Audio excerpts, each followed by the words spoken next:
Zee 24 तासनं उघड केलेल्या जमीन गैरव्यवहार प्रकरणी अंजली दमानिया यांचा मोठा गौप्यस्फोट. जमिनीवर 2018 पासून अजित पवारांच्या राष्ट्रवादीचा डोळा. माजी महापौर निलेश मगर यांचं नाव घेत नवा आरोप.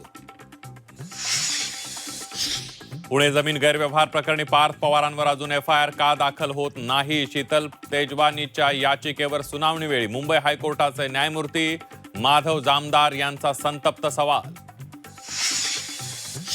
पुणे जमीन गैरव्यवहार प्रकरणात कुणालाही वाचवणार नाही, मुख्यमंत्री देवेंद्र फडणवीस यांची ग्वाही.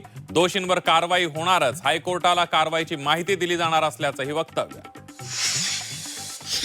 लाडकी बहीण योजनेसाठी पुन्हा निधीला कात्री. सामाजिक न्याय विभागाचा 671 कोटी तर आदिवासी विकास विभागाच्या 549 कोटींच्या निधीला कात्री.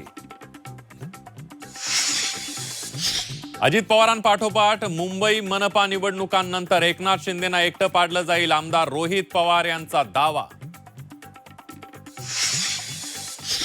आमदार महेंद्र दळवी हे निरागस आणि निष्पाप नेते, त्यांच्यावर बेछूट आरोप. कॅश बॉम्ब प्रकरणात एनआयएनं तपास करावा. खासदार सुनील तटकरेंचे शालजोड इथले टोले.